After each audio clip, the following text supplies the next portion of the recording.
1974 India और पाकिस्तान की आज़ादी को 27 साल हो चुके हैं। दोनों मुल्क पीसफुली साथ साथ हैं और फिर होता है एक धमाका। पाकिस्तान को खबर आती है कि इंडिया ने अपना पहला अंडरग्राउंड न्यूक्लियर टेस्ट कंडक्ट किया है, जिसकी वजह से पाकिस्तान की डिफेंस स्ट्रेटजी को काफी इम्पैक्ट होता है। इंडिया क्लेम करता है कि ये न्यूक्लियर टेस्ट एक वेपन नहीं बल्कि उनकी माइनिंग के लिए बहुत बेनिफिशियल है। इस वक्त पाकिस्तान के प्राइम मिनिस्टर जुल्फिकार अली भुट्टो हैं। जुल्फिकार अली भुट्टो इस बात को इग्नोर करके अपनी डिफेंस की प्लानिंग शुरू करते हैं और फिर यहाँ एंट्री होती है the national hero of Pakistan, Abdul Qadeer Khan.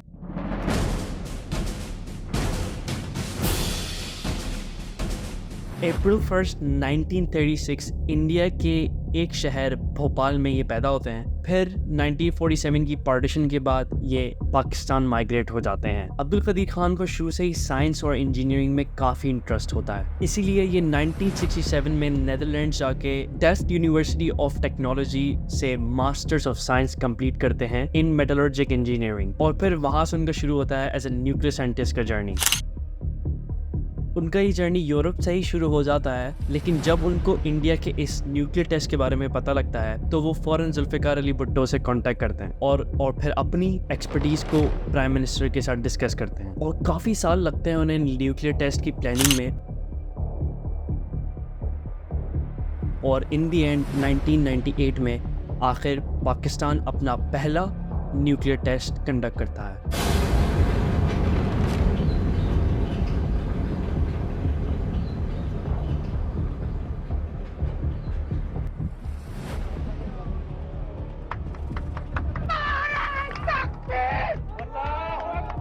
Pakistan first country बन जाता है इस टेस्ट को कंडक्ट करने में among all the Muslim countries. दोस्तों देखा जाए तो डॉक्टर अब्दुल कदीर खान ने शुरू से ही अपनी ज़िंदगी में पाकिस्तान के लिए ही सब कुछ किया है और साथ साथ अगर आपको नहीं पता तो न्यूक्लियर टेक्नोलॉजी कोई इतनी आसान टेक्नोलॉजी नहीं है बनाना, इवन दो आज भी ऐसे काफ़ी मुल्क हैं जिनके पास ये न्यूक्लियर टेक्नोलॉजी अवेलेबल नहीं है। न्यूक्लियर टेक्नोलॉजी से होता यह है कि basically you have a power to defence yourself. वो कंट्रीज जिनके पास न्यूक्लियर पावर होती हैं उन पे इतनी आसानी से कोई अटैक नहीं कर सकता जितनी आसानी से उन कंट्रीज़ पर अटैक किया जाता है जिनके पास कोई सेल्फ डिफेंस के लिए कोई अच्छी पावर ना हो and which is also nuclear power. और फिर साल 2000 के बाद शुरू होता है डॉक्टर अब्दुल कदीर खान का डार्क पीरियड। 2003 में अब्दुल कदीर खान पे यूनाइटेड स्टेट्स ऑफ अमेरिका और इंटरनेशनल एजेंसीज के थ्रू ये एलिगेशंस लगाए जाते हैं कि उन्होंने अपने न्यूक्लियर सीक्रेट्स डिफरेंट कंट्रीज़ को सेल किए हैं, including Iran, Libya and north Korea. यहाँ तक कि लिबिया एडमिट करता है और इवन एविडेंस प्रोवाइड करता है अब्दुल कदीर खान के अगेंस्ट। दोस्तों अगर आपको नहीं पता तो यूएस ने सिंस द स्टार्ट पाकिस्तान में उन लोगों को टारगेट किया है जो या तो पाकिस्तान की सक्सेस में इन्वॉल्व होने की कोशिश करते थे या फिर वो पाकिस्तान के कोई साइंटिस्ट होते थे, जिनमें डॉक्टर अब्दुल कदीर खान के साथ साथ डॉक्टर आफिया सिद्दीकी भी शामिल हैं और काफ़ी अदर नाम इंक्लूडिंग इमरान खान। देखा जाए तो इमरान खान की अरेस्ट में यूएसए का कोई डायरेक्ट इन्वॉल्वमेंट नहीं है। हाउएवर इमरान खान ये क्लेम करते हैं कि यूएसए इस अरेस्ट के पीछे शामिल है। 2003 की इन एलिगेशंस के बाद अब्दुल कदीर खान ये कन्फेस करते हैं मीडिया के सामने आके कि ये एलिगेशंस बिल्कुल ठीक हैं और रिग्रेटफुली मैं इन्हें एडमिट करता हूँ। My dear brothers and sisters, I have chosen to appear before you to offer my deepest regrets and unqualified apologies. और उसके बाद 2004 में ही अब्दुल कदीर खान को हाउस अरेस्ट कर लिया जाता है।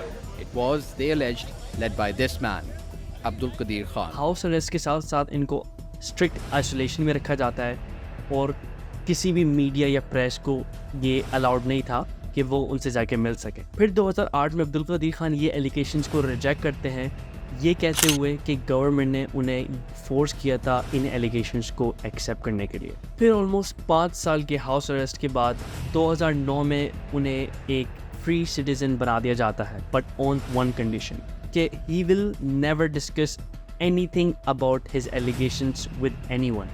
I don't want to discuss it because the court asked me not to discuss this thing anymore.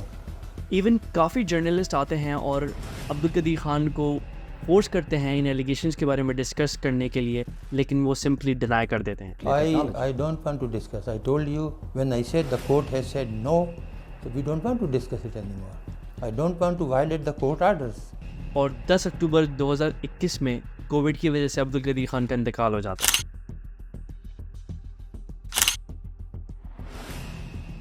Abdul Qadeer Khan का जो लास्ट इंटरव्यू है उसमें he was really sad and upset, जिसमें अब्दुल कदीर खान कहते हैं इस कंट्री को मैंने बहुत से बेनिफिट्स दिए हैं और इन दी एंड मुझे कुछ नहीं मिला। मेरे पास आज भी काफ़ी बेनिफिशियल चीज़ें हैं इस कंट्री के लिए, लेकिन वो मैं इस कंट्री में कभी कंट्रीब्यूट नहीं करूँगा, क्योंकि जो इस कंट्री की गवर्नमेंट ने मेरे साथ किया है वो बिल्कुल सही नहीं था। तरीके बहुत से हैं, लेकिन अब हमने कसम खाई है कि इस मुल्क को कुछ नहीं बताएंगे। जो हमने बताया उसका जो सिला मिला ना, अब उसके बाद कोई सलूशन, कोई हल नहीं बताएंगे किसी को। आप नाराज़ हैं लोगों से? ये लोगों से तो नाराज़ नहीं है, लेकिन एहसान फरामोश से तो नमक हरामों से नाराज़ है। और इन्होंने ये सब बोला है गवर्नमेंट के against, not his country. So even in the and he died supporting his country. Hopefully दोस्तों आपको ये वीडियो काफ़ी इन्फॉर्मेटिव लगी होगी। अगर आपको और भी वीडियोस देखनी है तो आप मेरे यूट्यूब चैनल पे देख सकते हैं। आज के लिए इतना ही, इंशाल्लाह ताला मिलते हैं नेक्स्ट वीडियो में। अपना ख्याल रखें। अल्लाह हाफ़िज़।